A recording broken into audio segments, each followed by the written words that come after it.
Boa noite.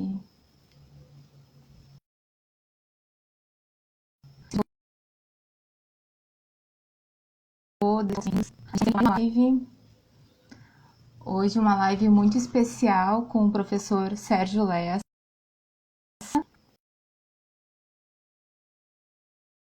E vai ter, né, a questão dos fundamentos ontológicos da classe trabalhadora, né? E também as possibilidades de emancipação, formação de consciência. Eu vou chamando aqui a Mariane, né, que também é administradora da página, e o professor.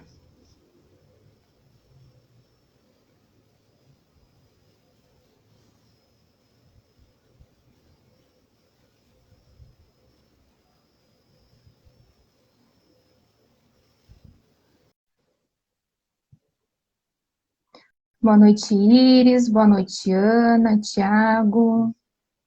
Boa noite, Daniel.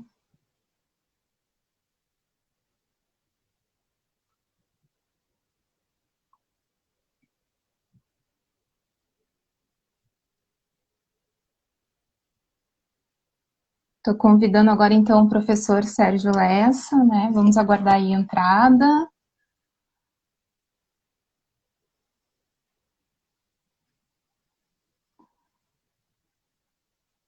Boa noite, Cíntia.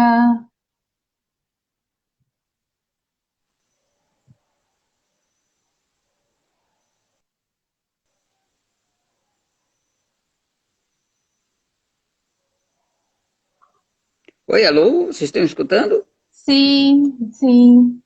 A câmera está virada aqui, como é que eu Tá desviro? virada. Deve ter no teu celular um íconezinho com duas setinhas. Um íconezinho com duas Deixa eu ver, setinhas. a Mari tá entrando, ela me ajuda a te auxiliar Ah, nisso. vi aqui, já vi, já Deixa vi, eu... já vi. Eu deu. Ah, nem Ah, acredito. Ufa, ufa, ufa, ufa.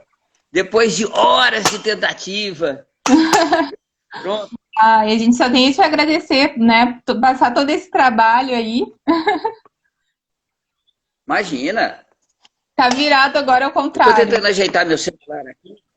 É, porque sabe o que acontece? Eu tenho que. Eu não sabia que ia ser pelo celular. Ele está com uma Sim. carga de energia baixa. E aí Ah, eu tenho que deixar ele conectado, mas eu acho que a gente ajeita. sim. Improvisa aqui. Pronto, se cair o celular, a gente já descobre o que houve. Tá. Enquanto isso, eu vou chamando a Mari. Mas a hora que vocês quiserem começar, tranquilo. Tá. O pessoal vai dando tempo também do pessoal se organizar, entrar. Ok? Enquanto isso, eu vou explicando também a dinâmica do nosso encontro, né? Ok? Manda. Pessoal que quiser fazer perguntas, né? Tá livre, a gente vai anotar. E ao longo da conversa, ou num bloco 2 a gente vai transmitir para ti, Sérgio, as perguntas daí, Ah, legal. né? Se tá travando um pouco. Se vocês preferirem, podem fazer pergunta me interrompendo, não tem nenhum problema. Tá. Tá sem Uhum. nenhum problema? Se preferirem, enfim, o que vocês acharem melhor na dinâmica, aí eu topo. Tá. Então, assim, fica aberto para perguntas, o tempo que alguém tiver alguma dúvida sobre a tua explanação, já pode ir perguntando e a gente vai anotando e transmitindo para ti, então. Tá, tranquilo, tranquilo. Deixa eu só tentar chamar a Mari mais uma vez aqui. Aê! Conseguimos! Boa noite, pessoal. Boa noite, Pati. Boa noite, Sérgio. Que alegria, que alegria ter aqui esse grande professor aí, né? Para nós é uma honra enorme, gigantesca. A gente está muito feliz com esse encontro, muito feliz que tu aceitaste participar e também por todo o teu carinho aí, né, de ter respondido para nós. Estamos bem felizes. Ah, não, a honra é minha, que é isso. Eu que fico honrado, vocês não Sim, têm que honrar nada, eu que fico honrado. Bom Honradas, demais estar com vocês. até Até no Instagram ele baixou para falar, para conversar com a gente. Como é que a gente não vai se sentir honrada? Verdade. Verdade. E fora isso, a gente tem assim uma enorme admiração por todas as tuas contribuições, né, Lessa? Por tudo que tu vem buscando trazer para a classe operária, né? Da gente poder entender, né, os princípios revolucionários, né, entender a realidade. Então, assim, eu e a Mari, a gente tem feito esse trabalho de tentar, né, se apropriar disso, né, um caminho que a gente busca percorrer.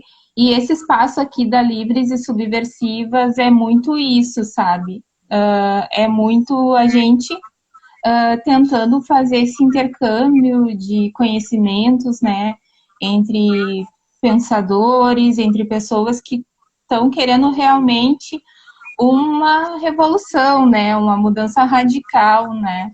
Fada da ordem.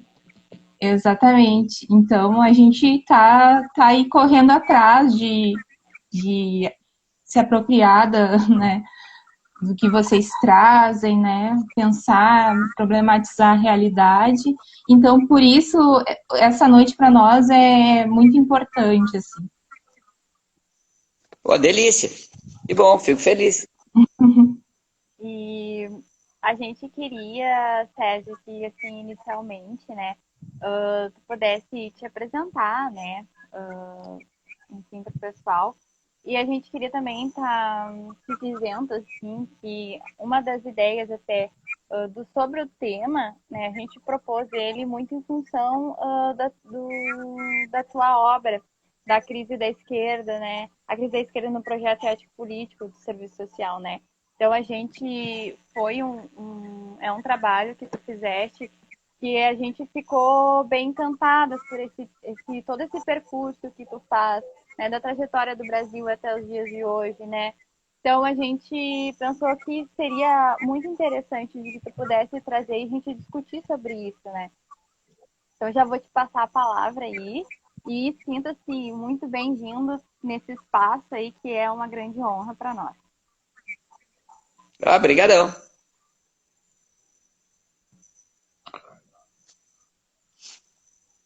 Falo já? Claro, vamos lá, quiser. quer te ouvir. Tu é nosso convidado de honra. Não, vamos embora então. Maravilha, tá bom. Vamos lá, vamos lá. Veja, se a gente pegar o desenvolvimento do Brasil, né, e o desenvolvimento da classe operária, da burguesia brasileira, ele é um desenvolvimento muito peculiar. Eu diria para vocês que até a década de 70, mais ou menos, o Brasil tinha poucos países similares, tá certo? A gente tinha o México, tinha uma trajetória similar, a Argentina de alguma forma, né, o Irã de alguma forma, tá certo? Mas 29, etc, etc, né? Quando a gente passa para esse período mais contemporâneo que a gente vive agora, né, dos anos 80 para cá, o Brasil se torna um país ainda mais, digamos assim, estranho, tá certo? Ainda mais diferente dos outros. Porque enquanto você vai ter na Ásia, eu estou pensando na China que já vinha antes, mas na China, tá certo? Mas Coreia, Vietnã, etc., Filipinas, você tem um processo de desenvolvimento muito acelerado da industrialização para produzir basicamente mais-valia absoluta. Depois eu explico melhor isso, tá certo? O Brasil passa por um caminho inverso. A gente se moderniza no sentido europeu, no sentido americano, e o resultado disso é que a gente perde boa parte da nossa indústria que produz mais-valia absoluta e fica com uma parte de serviços que vai se tornando cada vez mais importante, com uma parte também de indústrias mais desenvolvidas e tal, mas é basicamente mais-valia relativa. E isso tem um enorme impacto no nosso desenvolvimento, e isso é muito peculiar. Eu não consigo me lembrar dos países que se industrializaram a partir dos anos 30, eu não consigo me lembrar de nenhum deles que tenham passado por um processo similar ao Brasil. Tá certo? O Brasil, nesse sentido, é um país, nos dias de hoje, bastante único. Tá certo? É um país bastante peculiar. Veja, então, para a gente entender esse país, tem que dar uma olhada no passado dele. Tá certo? O que aconteceu com essa nossa história, que é muito louca. Porque, veja, a gente começa a nossa história, eu estou deixando de fora a história pré-europeia, tá certo? Pré-chegada dos europeus. Por uma razão muito simples. O que o Brasil foi antes da chegada dos europeus deixou uma marca muito pequena no capitalismo brasileiro. Né? Não tem, a rigor, nenhuma marca importante. O que a gente tinha aqui de civilização pré-europeia era uma civilização tão pouco desenvolvida, tão fragmentada, que deixou poucas marcas na nossa história. Né? Diferente do que aconteceu na Bolívia, do que aconteceu no México, onde você tinha civilizações, né, no Peru, você tinha civilizações muito estruturadas, que já estavam transitando para a sociedade de classes, já tinham claros sinais de modo de produção asiática. No nosso território era basicamente modo de produção escravista. E muito, muito primitivo. Né? E o resultado disso, então, é que quando os europeus chegaram, foi terra arrasada, tá certo? Foi um processo de terra arrasada.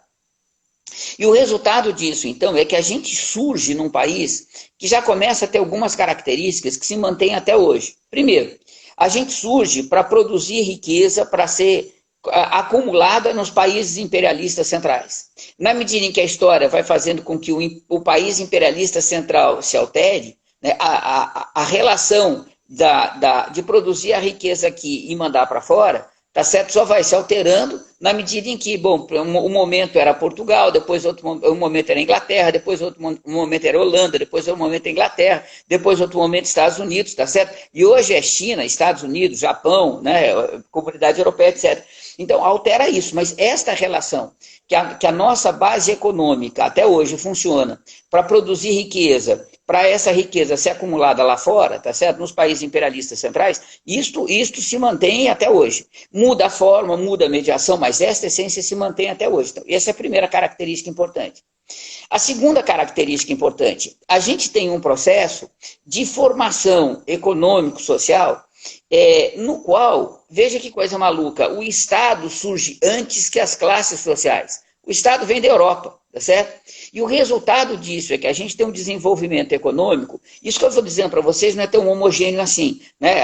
O primeiro império é diferente do segundo, né? A República Velha é diferente depois do período do Getúlio Vargas, é diferente da ditadura, etc. Mas, de uma maneira geral, a gente pode estar dizendo que o Estado joga um papel econômico extremamente importante na nossa história. No seguinte sentido, o Estado é um instrumento da classe dominante. E também, né, qual classe dominante? São os oligarcas paulistas, os oligarcas, né, também varia, mas serve de instrumento para a classe dominante, para a sua acumulação privada. Mas é um instrumento de tal forma que, sem o Estado, essa acumulação se daria numa base muito menor, se daria numa intensidade muito menor. Então, ao mesmo tempo que o Estado é o Estado da classe dominante, ao mesmo tempo, a classe dominante tem uma relação de dependência para com o Estado, dependendo da política estatal, dependendo qual o setor da classe dominante que vai acumular mais, acumular menos, etc. Tá certo? Isto vai fazer com que a burocracia estatal, pensem hoje, tá certo? Os políticos, os presidentes de todas as empresas estatais ou paraestatais, né, presidente de correio, etc., etc., mas toda essa burocracia que você tem esparramada pelo país, que vai, né, de Brasília a Catolé do Rocha, no interior, né, da Paraíba, tá certo?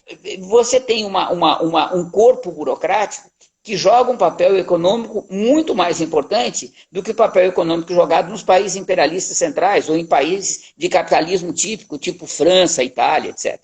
Então, essa é uma outra característica importante. O que o Marx, no 18 Brumário, vai chamar do estamento político-burocrático, é claro isso para vocês? Político-burocrático que pega, né, os políticos, tá certo? Toda a política, toda a burocracia, e é um estamento. O Marx chama estamento no sentido irônico, mas é um estamento no sentido que os indivíduos que estão dentro desse estamento político-burocrático, eles se reproduzem um pouco familiarmente. Né? Então, o filho de um burocrata herda do pai as conexões que o burocrata tem, que herda, né? O neto herda. Então, você tem uma certa tradição familiar, tá certo? As oligarquias, né? A gente diria no linguajar brasileiro, que não é do Marx, né? As oligarquias têm o seu papel aí dentro. Então, essa é a segunda característica importante, tá certo? A gente tem um Estado que tem um papel extremamente importante, o que vai fazer com que o estamento político-burocrático tenha um peso bastante grande também. E, veja, mantendo aquela característica primeira, que é a gente produz riqueza aqui para ser acumulado lá fora. A razão da existência do capitalismo no Brasil é produzir riqueza para ser acumulada lá fora. Até aí, tranquilo? Sim. Veja, se a gente pegar a história da gente como um todo, a gente vai ter vários momentos de ruptura ou de quebra, tá certo? Então você tem o final do ciclo do açúcar, que tem aquela enorme crise, vem o ciclo do ouro, que também, a hora que termina uma enorme crise, vem a independência do Brasil, a entrada triunfal e galopante do capitalismo inglês aqui, daí tem toda a regência, tem o primeiro império, aí vem o segundo império, aí vem a república, aí tem a república dos marechais, lembra aquele primeiro momento, aí tem a república... Então a gente tem vários momentos de ruptura, de briga no interior da própria oligarquia, da classe dominante, etc. Mas o que importa para essa discussão que a gente vai fazer é que se a gente pegar o longo período que vai de 1500 até 1930, então até a crise de 1929, até a dita Revolução de 1930, a gente tem muita variação no meio, eu estou simplificando muito, tá certo? Mas a gente tem uma característica que para essa discussão da gente é essencial. Durante todo esse período, o Brasil vai ser um país que vai exportar matéria-prima, e após a industrialização na Inglaterra, vai comprar os produtos industrializados. Então, durante todo esse período, o que caracteriza o Brasil, a economia brasileira, são praticamente 3 características. Primeiro, a produção se dá no sistema de plantation, lembra? Aquelas grandes plantações monocultoras, tá certo? Que na maior parte do tempo, tirando os últimos 30 anos, na maior parte do tempo utiliza a mão de obra escrava, depois vai utilizar no café em São Paulo a mão de obra japonesa, a mão de obra italiana, a mão de obra migrante, tá certo? Então, você vai ter as grandes plantações monocultoras, basicamente mão de obra escrava, depois de imigrante. Em terceiro lugar, é um tipo de produção que se especializa em transformar a riqueza da natureza em lucro para o capital de uma forma muito rápida.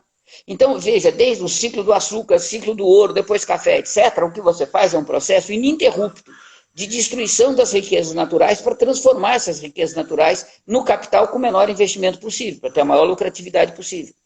Então, veja, esse longo período, a gente tem como característica um processo de destruição das riquezas naturais no país de uma forma violentíssima. Só não é mais violenta do que hoje, porque hoje a quantidade de capital investido é muito maior, então a capacidade de destruição do capital é muito maior, tá certo? Mas esse processo que a gente assiste hoje, tá certo? É um processo que já vem lá de trás, tá certo? Não é um processo que começou agora, né?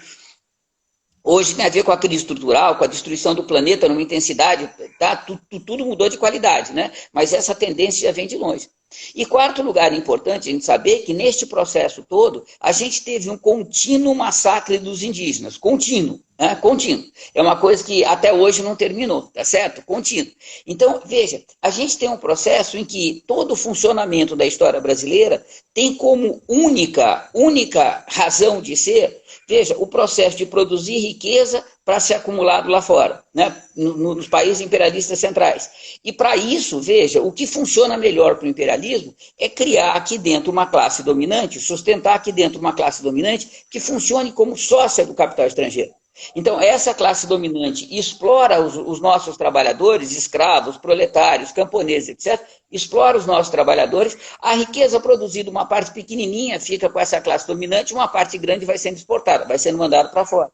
E todos os mecanismos que tem, tá certo? Desde do primitivo sistema financeiro pós-revolução industrial, que depois ganha força com o imperialismo a partir de 1870, etc., até, tá certo, lá no comecinho, quando você vai ter, né, o monopólio do comércio de Portugal com as nações, lembra? As nações estrangeiras, então, enfim, tá certo? Tudo isso, tá certo, são as mediações que vão mudando ao longo do tempo, que garantem que a riqueza produzida aqui dentro vai ser levada lá fora. Isso que eu estou dizendo está tranquilo? Tá, sim. Sim, Sossegado? sim. Sim. O que vai acontecer em 1929, 1930? Não é que a gente tenha aqui dentro um desenvolvimento que vai acumulando contradições, que vai fazer que em 1929, 1930 exploda um processo revolucionário aqui dentro e o país se modifique. Não é isso. Veja, toda a nossa história até 1929, 1930 era produzir aquilo que o imperialismo necessitava para se acumular. Quando vem a crise de 29, este processo se interrompe. Primeiro, porque as indústrias, os países imperialistas que exportavam produto industrializado para a gente, quebram. E segundo lugar, porque ninguém mais quer comprar o nosso café. Então, aquela estrutura que a gente exportava café, tá certo? Para comprar produto industrializado, tinha um enorme prejuízo nisso. Nem este prejuízo era parte da transferência da riqueza produzida aqui lá fora. Isto se quebra. Veja, se quebra não é porque nós, aqui dentro, tivemos um processo revolucionário que rompeu, tá certo, a relação tipicamente estabelecida desde 1500, não foi isso. A causa continua sendo externa, tal como desde 1500 a gente vem se desenvolvendo, dadas as necessidades externas, tá certo, né, do mercado mundial, vai ter de novo o mercado mundial, um acontecimento do mercado mundial que força a gente a um processo que se altera, tá certo, que altera de algum modo, de um modo importante, o que aconteceu desde 1500. Olha que legal. Basicamente, o que vai acontecer é que, de um dia para a noite, literalmente, tá certo? Do dia para a noite, você não exporta café e não tem produto industrializado para comprar. Sem produto industrializado, o preço do produto industrializado sobe. Excesso do café, o preço do café cai. Não compensa mais fazer café. Quem tem dinheiro prefere começar a investir na produção de produto industrializado. Então você não é tão simples como eu estou dizendo, tem várias mediações, tá certo? Mas o importante a gente pegar agora, tá certo? É que este capital que foi acumulado pelo café na mão da grande oligarquia paulista, secundariamente na oligarquia mineira, uma parte importante desse capital começa a migrar para produzir produtos industrializados. E o Brasil começa um processo de industrialização que tem uma peculiaridade, ou três peculiaridades muito importantes em relação ao que foi a industrialização inglesa, por exemplo, para pegar o caso típico. Primeiro, a gente parte de um patamar de acumulação de capital muito baixo. Não é a burguesia inglesa que dominava o mercado mundial, que tinha um mercado mundial à sua disposição, que fez a Revolução Industrial, tá certo? Era uma oligarquia paulista e mineira com um mercado consumidor de produto industrializado muito pequenininho, com pouco capital, tá certo? Que começa, né, a migrar esse capital para o processo de industrialização. Segundo lugar, o mercado era um mercado interno, era um mercado local. Você não tinha nenhum mercado internacional que a gente pudesse entrar por causa da crise e que nós pudéssemos concorrer com a grande indústria inglesa, americana, etc. E terceiro lugar, veja, por causa disso, o nível de tecnologia que a gente vai contar nesse processo de industrialização é muito baixo. A produção é baixa, não compensa uma tecnologia avançada e o capital a ser investido também é pequeno. Então, começa um processo que o país começa a se industrializar com essas características. Veja, o mais importante é que o processo de industrialização no Brasil não é, como aconteceu lá na Europa, um processo de rompimento com o feudalismo. A gente nunca teve feudalismo, tá certo? Mas de rompimento com o velho regime, uma classe revolucionária. Não é nada disso. Começa a surgir uma burguesia no Brasil que é dependente economicamente e é herdeira economicamente da própria oligarquia. Digamos assim, é o pai e o filho, é o tio e o sobrinho, tá certo? É o prado latifundiário e o prado industrial, tá certo? É assim, tá certo? E o resultado disso, então, é que começa, de fato, um processo de industrialização. Esse processo de industrialização vai manter uma característica extremamente importante que vem também desde 1500. Sem investimento estatal, ele não consegue avançar. Ele chega em um determinado momento que ele precisa de Eletrobras, de Petrobras, de Companhia Siderúrgica Nacional, e o Estado vai investir pesado. Tal como já investia pesado para manter a economia oligárquica pré-1930. Então, o papel importante, o papel decisivo do estamento político-burocrático continua presente, tá certo? Agora você tem novidades. Você tem Getúlio Vargas no poder, esse aparato político-burocrático não é exatamente o mesmo. Os tenentistas entram dentro do Estado, você tem modificações. Com o crescimento da cidade, surge uma classe média, tá certo? Que não é nem trabalhadora, nem oligarca, nem burguesia, mas os setores assalariados que começam a entrar dentro do Estado também, começa a crescer o funcionalismo público, né? A gente tem o famoso Policarpo Quaresma, lembra desse período, né? E o resultado disso, então, veja, é que você tem um processo de industrialização, que é um processo de industrialização que vai avançando e que ganha um enorme impulso quando começa a Segunda Guerra Mundial. Veja, de novo, não é o nosso processo interno que impulsiona o nosso desenvolvimento. A gente se desenvolve na medida em que as circunstâncias externas exigem, facilitam, tá certo? Possibilitam, etc. Começa a Segunda Guerra Mundial. Os Estados Unidos, basicamente, mas também um pouco a Europa, tá certo? Tem enorme interesse em comprar nossa matéria-prima, aí entra tudo. Entra café, entra ferro, entra tudo, tá certo? aumenta enormemente a nossa exportação de produtos, de produtos primários, entra uma quantidade de dinheiro enorme, tá certo? E a gente não tem muito produto industrializado para comprar, porque está todo mundo produzindo para a guerra. Então, nesse momento, esta indústria nacional ganha um enorme avanço, porque tem dinheiro, tá certo? Você está crescendo uma classe média, está crescendo um proletariado, que faz com que você tenha uma ampliação do mercado interno, tem capital, capital está entrando aqui, pela primeira vez a gente pagou toda a nossa dívida externa, a gente não devia nada para ninguém, tá certo? E o resultado disso é que o Estado tem dinheiro para fazer Eletrobras, para fazer Petrobras, para fazer, e isto começa a avançar. Veja, é importante lembrar que com isso está surgindo uma burguesia que tem algumas características importantes. O capital dela é nacional e a sua origem é na velha oligarquia do café. Segundo lugar, produz no mercado interno. Em terceiro lugar, continua com uma tecnologia baixa, porque não tem capital suficiente e o mercado não é tão grande assim, mas está avançando, tá certo? Isto vai gerar, ao redor da década, final da Segunda Guerra Mundial, começo da década de 1950, vou fazer um parênteses. Lembra que nesse momento, do ponto de vista mundial, a gente tem o apogeu do stalinismo lá na União Soviética, que corresponde ao apogeu dos partidos comunistas ligados à antiga Terceira Internacional, né, os partidos comunistas de linha soviética. E nesse momento, veja, brota a ideia de que a transição para o socialismo se faria através do exemplo, não através da revolução. Porque a União Soviética, se tivesse alguns anos para crescer, seria uma coisa tão fantástica que o exemplo dela ia convencer todo mundo e todo mundo ia querer virar soviético, tá certo? E dentro disto, veja, surge a tese de que seria possível, em países como o Brasil, mas aí se pensa no México, se pensa no Irã, se pensa na Argentina, tá certo? Seria possível, né, uma aliança dos trabalhadores, operários, trabalhadores, assalariados, com a burguesia nacional que estaria se industrializando, tá certo? Que surgiu com essa industrialização, né? Que seria possível uma aliança no sentido de promover um desenvolvimento soberano, independente, tá certo? Não mais dependente das grandes economias imperialistas, etc. E que isso seria possível, tá certo, através dessa aliança. E não seria o socialismo, mas claro que seria um passo importante, porque você romperia com a dependência do modo de produção capitalista, do imperialismo.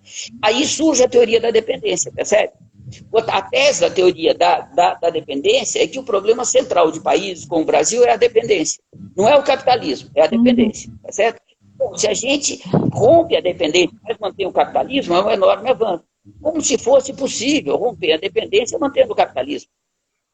Tá certo? E a ilusão que está por trás disso é que existiria em países como o Brasil uma burguesia nacional no sentido daquela burguesia que se aliou com Mao Tse-tung na China. Deixa eu contar um pouco para vocês. Quando está terminando a Segunda Guerra Mundial, a gente tem na China um setor da burguesia importante. Lembra, a China é um país gigantesco, tá certo?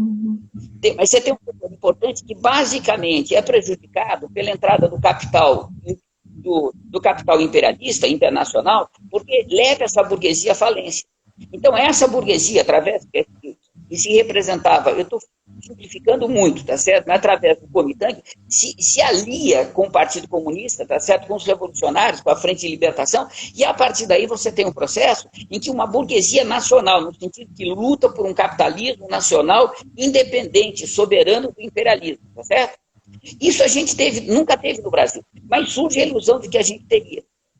Então, o que é uma burguesia no Brasil, percebe? Se transforma numa burguesia nacional que teria interesses numa revolução nacionalista para libertar o Brasil do jugo imperialista. E é aí que vai surgir o Rui Mauro Marini, é aí que vai surgir o Fernando Henrique Cardoso, é aí que vai surgir a CEPAL, é aí que vai surgir o Celso Furtado. Todas essas teorias que dizem que o problema central da economia brasileira não é o capitalismo, o problema central é a dependência. E apostam tudo nisso, tá certo? Aposta toda nisso que dá, tá certo? Onde deu. Vê um golpe de 64, a burguesia, que este pessoal julgava que iria se contrapor ao regime militar, que o regime militar ia abrir o país ao capital estrangeiro, abrir o país às multinacionais, eu já falo melhor disso, tá certo? Veja, essa burguesia se alia com os militares em larga medida e deixa o restante, né, do movimento dos trabalhadores, dos sindicatos, que tinham apostado nessa alternativa, completamente na chuva. Deu no que deu, a Revolução de 64 entra. Deixa eu voltar um pouquinho só para explicar essa questão das multinacionais. Veja, o que altera no cenário internacional quando a gente termina a Segunda Grande Guerra Mundial? Lembra, ela termina em 45, e o que altera é que os Estados Unidos, quando termina a Segunda Guerra, ele está produzindo 50% do PIB industrial do mundo é produzido dentro do território americano. Metade da produção industrial do mundo é produzida dentro do território americano. Ele consome 30% da energia que o mundo consome, tem 6% da população só. Ele produz um tanque a cada 7 minutos, um avião a cada 5 minutos, um navio de guerra por dia, um porta-aviões a cada 6 meses, para não falar de capacete, de fada, jeans, que depois vai virar calça jeans, tá certo? É uma loucura o que se produz. Termina a guerra, o que você vai fazer com essa produção toda? Veja, tem mil medidas econômicas que estão tomadas, mas o que nos interessa é que os Estados Unidos percebem que eles têm que aumentar o consumo nos países capitalistas centrais, porque se não aumentar o consumo, essa produção toda não tem para quem vender, a economia quebra. Para aumentar o consumo, você tem que produzir mais barato. O jeito de você reduzir de uma forma muito intensa o preço das mercadorias é você baratear a mão de obra. Então, você pega as indústrias, traz para países como o Brasil, onde a mão de obra era muito mais barata. Em 64, 65, um trabalhador da Ford brasileira ganhava 13 vezes menos do que o trabalhador da Ford americana para fazer exatamente a mesma coisa, certo? Então, você transforma as indústrias para cá, produz os produtos ou as peças que são mais caras desse, exporta dos países capitalistas centrais e com isso o produto lá fica muito mais barato, você alavanca o consumo. Então, veja, é fundamental para um país como os Estados Unidos, mas depois para a Europa, depois para o Japão, que o Brasil se abra a entrada das ditas multinacionais. Elas vêm para cá e a função continua sendo a mesma: explorar os nossos trabalhadores para produzir uma riqueza para ser produzida lá fora. Tem 1.500, certo? Quando isso acontece, veja, o que ocorre é que uma parte da burguesia brasileira vai à falência naquele período de 64 a 67, mas uma parte pequena e a parte menos importante. A parte mais importante da burguesia se adapta à entrada das multinacionais, passa a produzir para as multinacionais. E essa própria burguesia começa a ter, na entrada das multinacionais, então, um grande negócio, mantendo aquela característica da classe dominante brasileira desde 1500, de ser sócia do capital estrangeiro aqui dentro. E esta aliança vai fazer com que a ditadura militar comece a dar certo. Tem a ver com uma conjuntura internacional muito favorável, está sobrando capital no mundo a partir de 65, 66, entra uma quantidade enorme de capital aqui, as multinacionais entram, tá certo? E o Brasil finalmente industrializa. O que aconteceu de 1930 não chega ao calcanhar do que vai acontecer durante o milagre brasileiro, 69 e 73. São 4 ou 5 anos em que o país se industrializa numa velocidade, é uma coisa absolutamente impressionante. Vocês, eu não lembro mais de cabeça, mas vocês pegarem o crescimento de São Paulo, da Grande São Paulo, o crescimento habitacional do Grande São Paulo, Rio de Janeiro, Belo Horizonte, assim, São Paulo duplica de tamanho em 6 ou 7 anos, é uma loucura, tá certo? É uma coisa absolutamente maluca. O PIB brasileiro se multiplica por 12, o PIB industrial brasileiro se multiplica por 12. É uma coisa maluca o processo de industrialização. E é um processo de industrialização que traz para o Brasil, que o Brasil nunca tinha para valer. Veja, agora é uma indústria voltada não para o mercado interno, claro, se tem mercado eles vão vender, mas não é o fundamental, voltada para o mercado externo. Então você tem que produzir em massa, em grande quantidade, também para baratear o produto. Então, pela primeira vez, a gente vai ter no Brasil o Fordismo, tá certo? Que a gente nunca tinha tido antes, o Taylorismo que a gente nunca tinha tido antes. As grandes indústrias capitalistas, tá, né, taylorizadas, fordistas, etc., chegam no país nesse momento. E nesse momento, a gente tem 3 mudanças importantes nas classes sociais brasileiras. Primeiro, pela primeira vez surge uma classe operária que tem alguma similitude com a classe operária europeia e norte-americana. Você tem uma classe operária na qual você tem uma enorme massa de trabalhadores manuais que vão fazer o trabalho mais mecânico, tá certo? Você tem uma camada, os ferramenteiros, de trabalhadores altamente especializados, que vão fazer normalmente as ferramentas que vão ser utilizadas por esses trabalhadores manuais mais não especializados, você passa pelo trabalho feminino em alguns setores específicos, tipo indústria eletrônica, etc. Então, você passa a ter no Brasil algo que a gente nunca tinha tido antes. E ao isso acontecer no Brasil, surge no Brasil também algo que a gente já tinha antes, mas agora se fortalece muito, que é a chamada aristocracia operária. De 2 minutos para explicar para vocês o que é a aristocracia operária. Certo? Desde o final do século XIX, desde na Alemanha de Bismarck, depois do final do século XIX, lá na Inglaterra, o Engels viu isso, o Lenin conheceu esse fenômeno. Começa a ocorrer um processo de industrialização, é assim, ó, a forma de você acumular mais-valia, a forma de você acumular cada vez mais-valia é você pagar menos para o trabalhador. Sim. Mas você pode pagar menos para o trabalhador de duas formas. Você pode reduzir o salário dele, ou você pode fazer com que o próprio valor da força de trabalho diminua. O que é o valor da força de trabalho? É o valor daquilo que o trabalhador tem que consumir para ser trabalhador. Ele tem que consumir comida, roupa, casa. Se isso for se tornando mais barato, veja, o que você tem que pagar para o trabalhador se reproduzir também é menos. Tranquilo isso?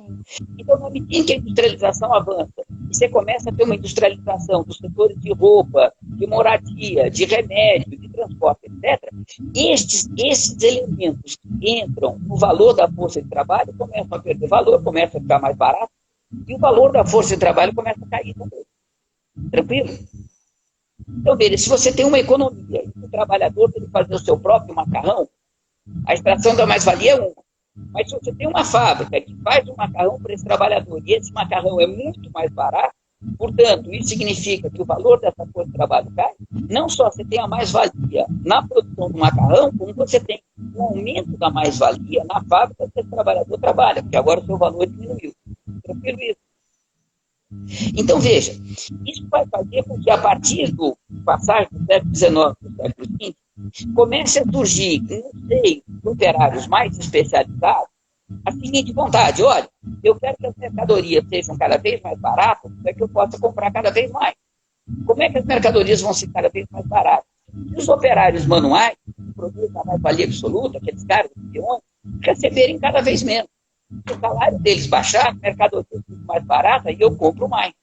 Então começa a surgir uma cisão do movimento operário. Uma parte do movimento operário começa a se aliar com a burguesia ao redor de uma política econômica que faça com que o produto que ele compra no mercado seja cada vez mais barato, desde que essa política garanta o emprego e o salário dele. Então, uma parte, veja, da classe operária começa a se aliar com a burguesia e o espaço social, a base social do reformismo começa a crescer cada vez mais. Isso chega no Brasil. Então, a gente vai ter, veja, que nem a Volkswagen existe, mas você tinha aqui a Chrysler, você tinha a Willys, você tinha a Ford, você ainda tem, né? Então você tem uma série de fábricas na qual você tem claramente uma aristocracia operária e você tem uma massa operária embaixo, certo? O problema é que, sob a ditadura, todo mundo apanhava igual.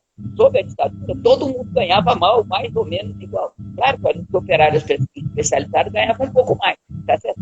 Mas a repressão política, a repressão sindical e o rebaixamento do nível salarial, o arroz salarial era muito grande. Então, o que vai acontecer é que este processo explode. 78, 79 é o ano em que as greves se explodem, e esta aristocracia operária, Lula é o grande representante, essa aristocracia operária ganha seu diploma de cidadão, tá certo? Eles passam a participar ativamente da política nacional. E o que parecia para a gente uma revolta da classe trabalhadora ou uma revolta da classe operária, embora a diferença entre trabalhadores e operários, depois, mas o que nos parecia ali não é.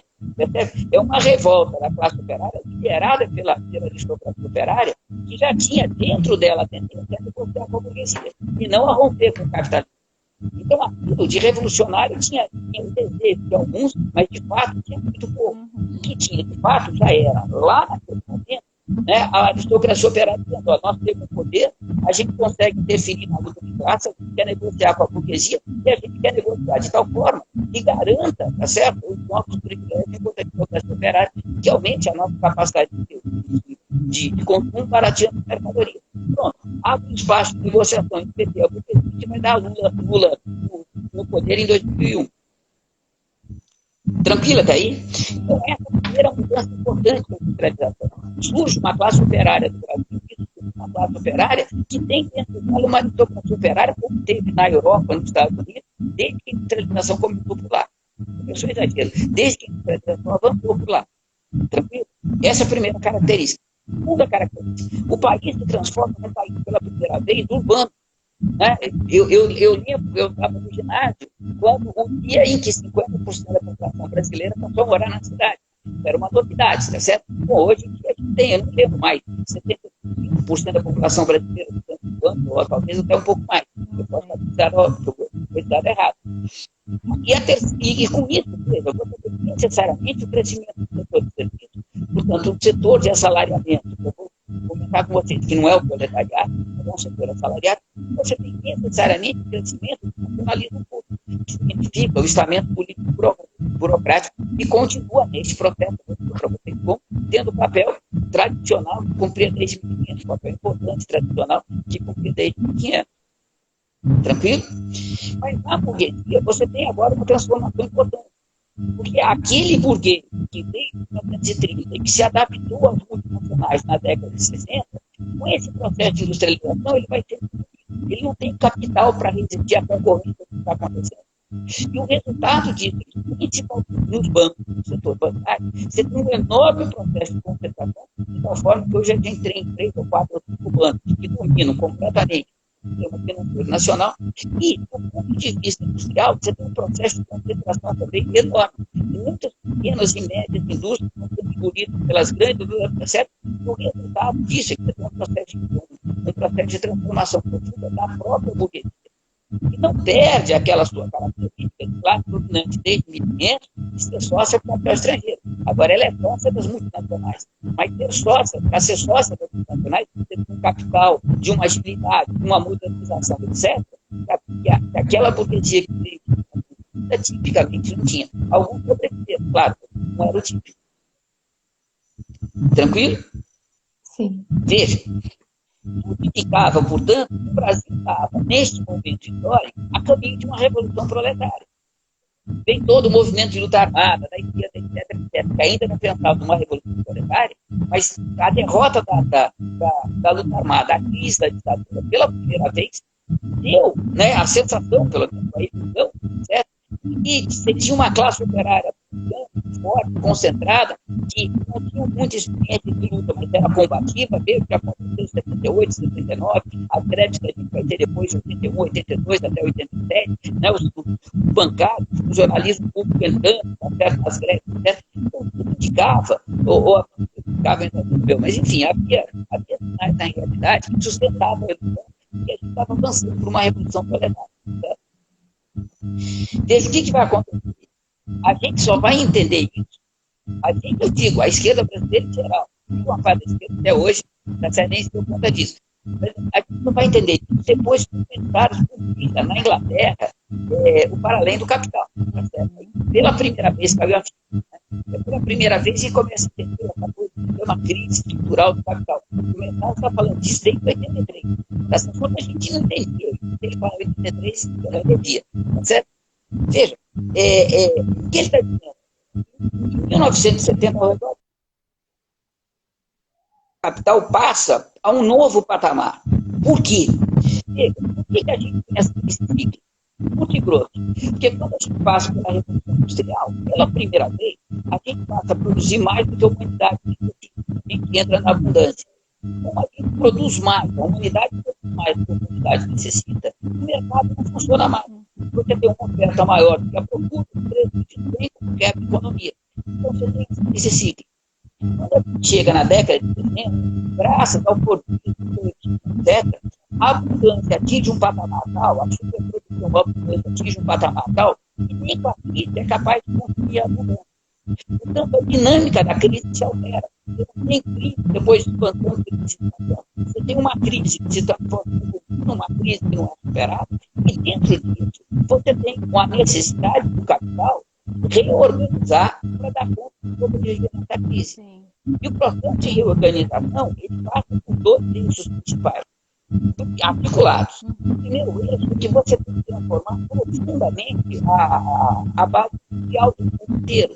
Você tem que ser capaz de trazer uma quantidade de mais-valia, de explorar os trabalhadores de uma forma cada vez mais intensa, para ser capaz de financiar ao longo do tempo, transferindo parte importante do parque industrial americano e europeu e parte importante do parque industrial brasileiro, transferir para o Oriente, principalmente para a China, mas Filipinas, Coreia, etc, etc.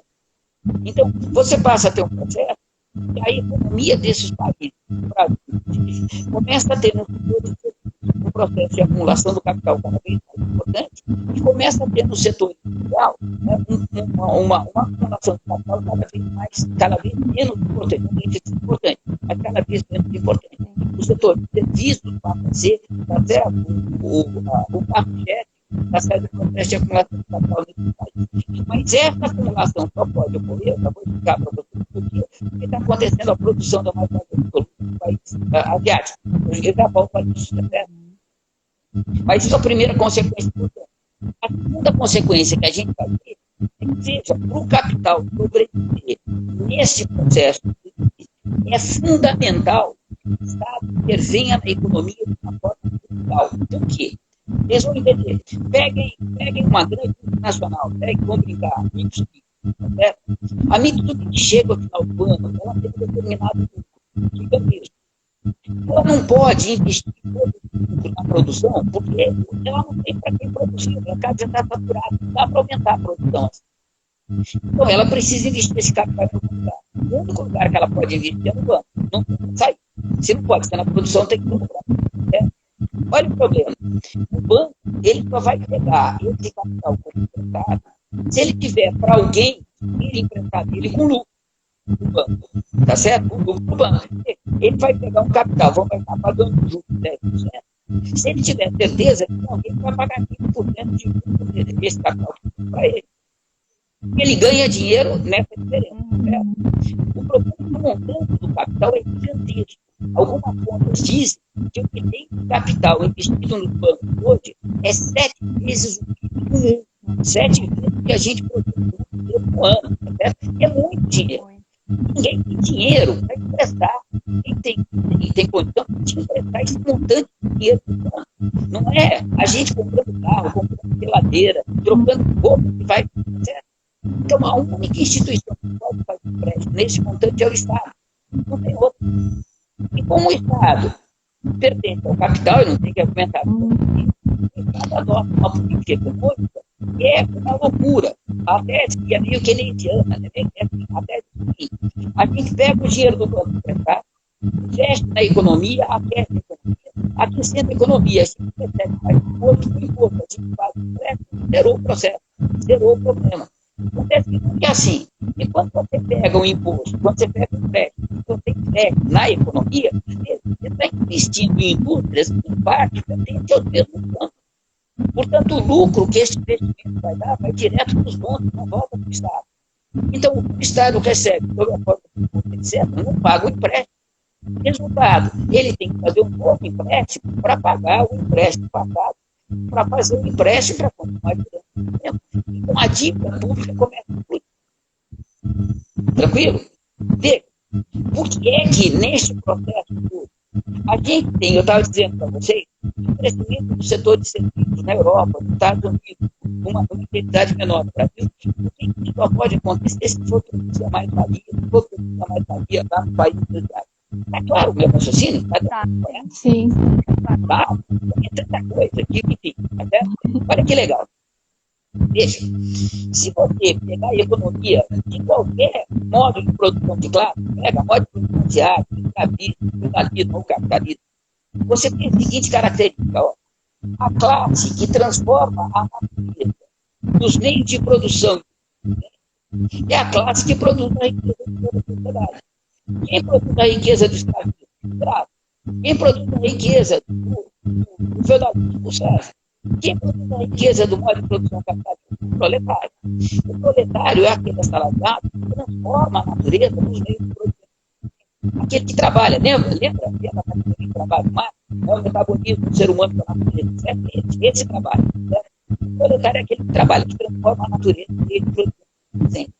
Como todo assalariado, ele tem a sua força de trabalho, é um assalariado. Mas diferente dos outros assalariados, ele transforma a natureza em meio de produto. Por que isso é tão importante? Vamos imaginar que a nossa relação fosse uma relação assalariada, você estivesse pagando para vir na aula, que eu estou dando para você, certo? E você estivesse vendendo essa aula, que eu estou dando para quem está assistindo. Vamos imaginar que fosse algo nesse sentido.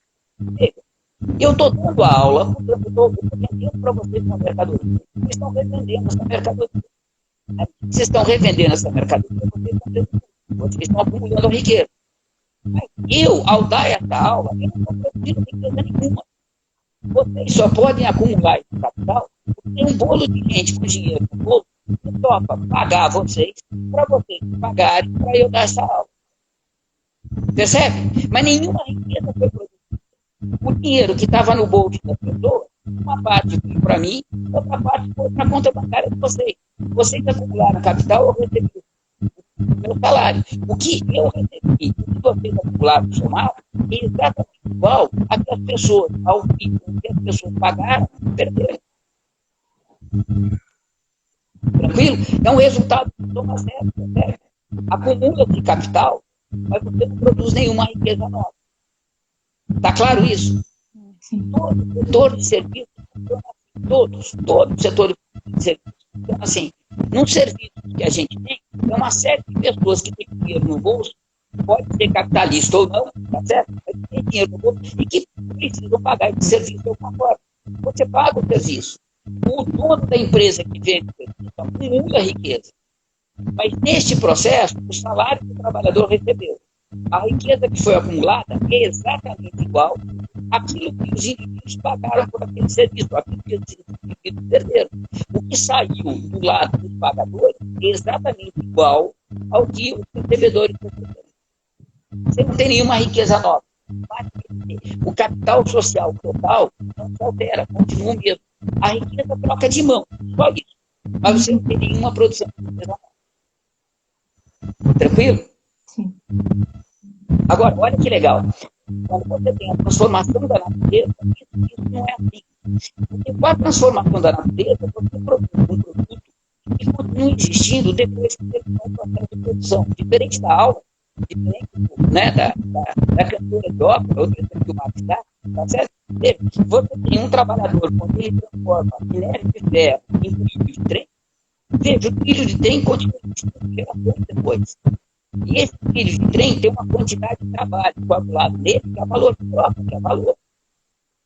Então, na medida em que você tem o proletário produzindo, transformando a natureza em mercadoria, você tem um aumento do capital social total. Pensa numa cidade. Você tem uma cidadezinha com 20 mil habitantes, depois você tem estrada, você tem ponte, você tem, veja, isso é capital acumulado. Isso é o capital social total vai dentro de uma geração para outra. Tranquilo? Então, você só pode ter a acumulação do capital se você tiver dinheiro no bolso das pessoas. As pessoas compraram esse dinheiro tem onde? A riqueza produzida pelo proletariado, transformar na natureza e então, sem a produção do mais variado por esses proletários, você não tem a possibilidade de acumular o capital no setor de serviço. Tranquilo? Então, vocês percebem que a gente entra no período histórico, né, a partir da década de 80, 90, em que a transferência das indústrias produziu uma qualidade absoluta que transformava a natureza para a arte, claro que não é transferência de produto, não é total. Uma parte significativa para a arte vai fazer com que a Ásia, que tem uma mão de obra realmente mais barata, porque na China tem uma exploração do trabalhador total, etc., abasteça o sistema capitalista mundial de uma quantidade mais baixa de produto total, que garante a acumulação de capital no setor de serviços em países como o Brasil. Tranquilo? Lembrando sempre que a acumulação de capital que quando se dá é em função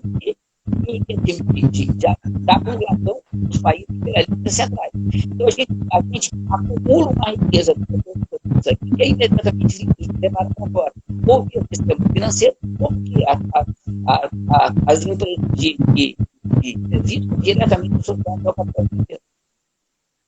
A gente não tem mais um capital nacional. A gente tem um capital do Brasil, se articula com o capital internacional. A gente não tem mais um capital nacional. Tranquilo isso? Sim. Então, veja, o que acontece no nosso país? Aquilo que parecia na década de 70, na década de 80, que a gente estava caminho de uma revolução planetária, transformou numa situação extremamente, eu diria, extremamente exagero meu, mas bastante diferente. A gente vive hoje uma realidade que a classe operária praticamente está fora da luta política. Há quanto tempo a gente não tem uma greve, que é uma greve, sequer uma fábrica, em caráter político? Olha, vamos fazer uma greve contra o Bolsonaro, vamos fazer uma greve contra o... Não tem. O que a gente tem, na melhor das hipóteses, é uma greve economicista, está por falar, uma redução da jornada de trabalho, uma negociação de um plano de demissão voluntária, da certa máxima. E a classe operária, concretamente, agora, né, nesses últimos 10 anos, ela está fora da luta política, ela não tem nenhum papel político, a não ser o fato de, ao ela não estar na luta política, ela abre um campo enorme para a burguesia manobrar, fazer o que tem que fazer, para atender os seus próprios interesses. O inimigo de classe da burguesia não entra na luta política. A burguesia fica dona dessa arena e faz o que ela necessita, tá certo? O que mais ou menos? Quem de fato começou a assumir o protagonismo político são os assalariados e os proletários. Você passa a ter o que os classe média, os pequenos empresários, classe média, etc., é o que passa a ter, tá certo? Que tem uma certa presença política. E aí você passa a ter uma classe extremamente curiosa. Você tem classe média bolsonarista, classe média petista. Você tem, veja, os aliados do Bolsonaro, os mesmos aliados do Lula, não faz grande diferença, tá certo? Só depende de quem vai pro lado, quem vai pro outro, mas são os mesmos. Na rua, você tem a classe média petista e a classe média bolsonarista, são mais ou menos a mesma coisa. Tá bom, um lado pode ser mais favorável ao reconhecimento dos direitos dos homossexuais, do outro lado, não. Até você pode ir do lado mais religioso, menos religioso, mas quando se trata de política econômica, todo mundo concorda. Ninguém está falando em revolução proletária, todo mundo concorda que os trabalhadores têm que construir a riqueza, todo mundo quer manter até o status quo econômico de manda. Ninguém coloca em questão o que vai ficar o Banco Central, ninguém coloca em questão, né, a nossa relação com o grande capital internacional, ninguém coloca em questão isso. Quando se coloca em questão a questão da natureza, etc., não é em função do que a gente está distribuindo desde 1.500 para acumular lá fora. Não é questão. Porque, afinal de contas, do ponto de vista do capital mundial, é importante preservar a riqueza química, ecológica, etc. Então, a gente continua, né, aparentemente, contrapondo a 1.500, mas, na verdade, continua a continuidade de 1.500, certo? Então, veja, a gente vive um momento na nossa história, é um momento muito peculiar, porque as tradições no mundo inteiro, mas no nosso país crescem assustadoramente, a violência não para de crescer, a sociedade está claramente desbilinguindo, está se dissolvendo, não tem mais um complexo social que funcione de uma forma adequada, e a gente não tem no horizonte, né, nenhuma chamazinha, nenhum sinal de uma explosão social que pudesse ser acompanhada pelo proletariado, levar isso para o proletariado. Então, a gente vive um momento muito peculiar, um momento muito complicado na nossa cidade. Por outro lado, eu vou apontar para vocês um outro setor. Se houver uma revolução planetária, ela não vai ser nacional. Ou ela é internacional ou ela não é. Os problemas são de escala internacional e a gente só quer o capital transitório, o capital internacionalmente. Então, por outro lado, esse fato que a gente no país está meio que não vê saída, tá certo? Então, uma situação socialmente muito degradada, sem uma classe operária capaz de tomar outra iniciativa, não significa que isso está acontecendo no mundo inteiro, pelo contrário. A gente tem a produção de um proletariado, em alguns lugares é muito combativo, pensa em Bangladesh, por exemplo, em Vietnã, né? Há notícias de que na China você tem uma quantidade de greves econômicas, uma quantidade de greves inimagináveis na escala ocidental, né? E o mundo passa por um período de instabilidade, tanto do ponto de vista ecológico, tanto do ponto de vista econômico, quanto do ponto de vista social e biológico, então, por outro lado, agora até a revolução não tem, mas ela nunca teve tão próxima. Nunca o modo de produção que levou a humanidade tão próximo do período revolucionário. De novo, pode ser que ela não tenha, o período revolucionário não tem, mas não teve tão próximo. A gente tem que pensar a situação brasileira, por um lado, realisticamente, dentro da situação complicada que a gente vive. A classe operária brasileira tinha algum poder de ofensiva na década de 70, hoje, aparentemente, pelo menos aparentemente, de uma forma séria, né, os cientistas sérios, não tem mais essa capacidade, perdeu essa capacidade, porque uma parte importante da produção sustentável da classe operária foi transferida para o Oriente. Por outro lado, a crise mundial da hora que empurra a humanidade para a revolução. Então, percebe, é uma situação muito complexa, não é uma situação a gente tem que esperar um pouco de passar para ver por onde a história vai por onde as coisas vão se desenvolver. Bom, paro por aqui, então, para a gente passar Sérgio, na verdade, assim, aproveitando assim, todo esse resgate que tu fez, né, todo esse percurso que tu fez, e assim, entrando bastante nesse desenvolvimento, né, da classe operária no Brasil, assim, eu queria saber, assim, de ti, assim, se tu, que momentos, assim, que tu pode colocar, assim, como momentos importantes na luta, né, dentro da nossa realidade brasileira, né? Que momentos históricos tu poderia apontar e dizer, assim, que realmente foram importantes para esse processo de desenvolvimento da classe operária? Eu queria também fazer uma pergunta, aproveitando. Seria sobre a esquerda, né? Acho importante quando tu faz essa questão do conceito identitário, né? Eu ouvi em uma ocasião falar que essa ideia que engloba todo mundo, trabalhador, ela leva uma má compreensão da esquerda, né? Trazendo realmente até reformistas, né? Do voluntarismo da esquerda. Então, eu queria que comentasse um pouco sobre isso, se puder. Tá certo, vamos lá então. Veja, em relação a. Veja, as lutas mais importantes que a gente teve, os trabalhadores em geral no nosso país, são derrotadas. Então, eles deixaram poucas matas na história. Se você pensar nisso, você pegar, né, pensar a Revolução de 1817, se você pensar, né, o que foi a greve de São Paulo de 1917, veja, foram derrotados. Então, deixaram poucas matas. Eu creio que no passado recente, o que tem um peso maior, porque acabou implementando esse Lula como inimigo, essa coisa, foram as greves de 78 e 79. Mas, de fato, a luta dos trabalhadores é predominantemente derrota.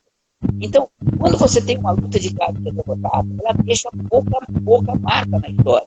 Eu diria para você que, portanto, não tem muito, tá certo? Você tem uma certa visão de como a história e política com os vencedores, então a gente tem que dar uma importância para a luta dos trabalhadores, é verdade, a gente tem que ter a luta de classe, sempre aconteceu, mas a gente tem que reconhecer que a característica predominante dessa luta é a derrota. Isso faz com que elas não tenham consequências históricas, elas não tenham, né, que elas não deixem marcas na história de uma forma profunda, que não abram tendências, novas tendências de desenvolvimento, certo? Eu diria para economizar um pouco, a gente não tem muito, não, na Terra. Isso é uma pena. Por exemplo, a gente não tem, pensa, né, a classe trabalhadora brasileira, incluindo operários, assalariados, não operários, a classe trabalhadora brasileira não faz uma barricada há muitos anos. Eu diria para vocês, eu não lembro da última vez que a gente teve uma barricada para valer, né? Burguesia de um lado, proletariado de outro. Percebe? Agora, na Argentina você tem, no Peru você tem, na Bolívia você tem, percebe? Então, de fato, nesse processo do Brasil, a ideia de que o povo brasileiro é cordial tem um certo pé na caridade, certo? Não estou dizendo que é verdadeiro, não é isso. Né? Mas essa falsa ideologia tem um certo pé na nossa realidade. De fato, né? A gente nunca teve. É uma greve geral nesse país. Quando parou tudo, é uma greve geral nesse país. É uma greve geral. Né? É uma tragédia. Em relação à segunda pergunta dele, eu posso estar enganado, eu não estou mais acompanhando esse debate em detalhe, eu acompanho no geral, certo? Mas eu diria que o sociólogo mais importante que trata do trabalho no Brasil é o Ricardo Augusto. Eu não tenho muita dúvida quanto a isso, certo? Pela trajetória dele, pelo que ele tem acumulado, etc. Se a gente pegar, portanto, o Ricardo, o cara mais importante dessa área, o que a gente tem lá, certo? O Ricardo traz para o Brasil uma tese que pela primeira vez foi levantada pelo Braverman, naquele livro Trabalho de Capital Humano. A tese do Braverman é o seguinte: não tem mais diferença dos assalariados. Os assalariados todos pertencem à mesma classe social. O Braverman tem uma argumentação que é diferente da argumentação que o Ricardo tem. O Braverman vai dizer: o desenvolvimento do capitalismo fez que desaparecesse o trabalho improdutivo de mais-valia. Então, agora todo mundo produz mais-valia, todo mundo tem a mesma classe social. O Ricardo não concorda com essa tese. O Ricardo vai dizer que com as transformações tecnológicas, a gente tem uma ampliação do trabalho. Aquele trabalho que transforma a natureza e produzia toda a riqueza da sociedade, ele se transforma e agora ele passa a produzir a riqueza ao transformar a natureza sem transformar a natureza. Então, ele vai dizer que agora a gente tem que aplicar um pouco bravo, e concordando com o bravo, a gente tem duas classes sociais. A gente tem a burguesia, ou para de trabalho, e a gente tem, tá certo, que ele vai chamar de classe de trabalho. Todos os assalariados fazem parte da mesma classe social. E, portanto, a sociedade teria, na verdade, duas classes sociais. Veja, é falso, tá certo? Eu acho que essa tese é uma tese que sustenta a óleo vivo.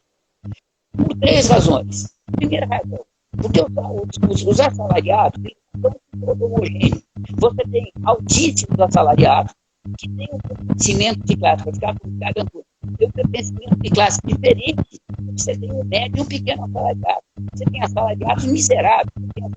Você tem também diferentes profissões de assalariados. Uma coisa é um assalariado pobre, que é um funcionário público, e dá um pouco de corrupção, porque tem o poder do Estado nas suas costas. Outra coisa é um assalariado, que não é funcionário público da uma fábrica, tá certo? Tem uma situação de vida muito pior do que o funcionário público, porque não tem Estado. Então, você percebe que tem muitas diferenças dentro. Mas a diferença fundamental é que você pega a distinção do proletariado e o restante da classe trabalhadora, o restante do assalariado. E ao você perder essa diferença, você tem que perder algo que é mais decisivo, que é você só produz capital quando você transforma a natureza. Lembrando que o produto social é o capital total. Se você não transforma a natureza, você não amplia o capital social total. Isso é básico do mar. Não é uma coisa revolucionária, mas é básica do mar. Você cancela isso. E isto tem uma consequência política e ideológica gravíssima a meu Deus. Porque na medida em que vira tudo assalariado, não pode fazer a crítica. Primeiro, você não pode nem reconhecer que tem aristocracia operária. Como é que vai reconhecer que tem aristocracia operária se operário e trabalhador é tudo a mesma coisa? Sim. Em segundo lugar, a única crítica que você pode fazer à aristocracia operária é do ponto de vista político, porque tudo é a mesma classe social. O que justifica a traição do PT, por exemplo? O que justifica a traição de um cara como Lula? Um equívoco político. Você não pode dizer, não tem nenhuma equívoco político. Isso aí vem de uma base social reformista, tem na aristocracia operária sua base social real, e, portanto, expressa ideologicamente assim. Você só pode fazer uma crítica politicista. Então, qual é a sua relação com Lula? De crítica fraterna, porque é um trabalhador como outro qualquer, está politicamente equivocado. E esse pessoal não entende que não se trata disso. Veja, não é à toa que o Ricardo no Sol, por exemplo. E a tese era essa. Trata de fazer uma crítica para fazer com que essa liderança operária tenha o caminho da revolução. Tá certo? Não tem a menor chance. A base social desses caras é a democracia operária. E nessa análise que transforma tudo em trabalhador assalariado, você sequer pode investigar o que é a aristocracia operária. Você sequer pode contar a história da aristocracia operária, não pode nem reconhecer que a aristocracia operária existe.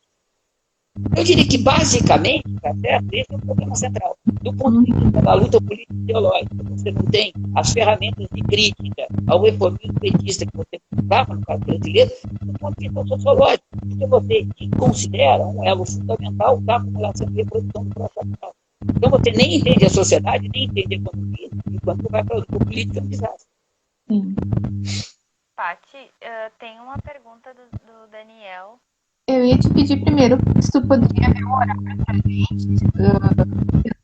Não lembro como é que a gente começou, porque a gente ficou nessa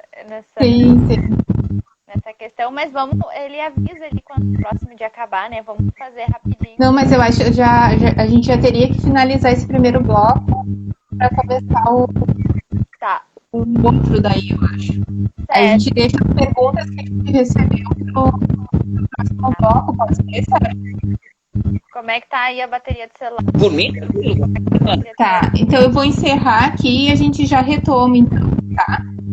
E aqui, Tá certo. Eu posso pegar um gole d'água? Claro, claro, fica à vontade, aproveita. então, tá.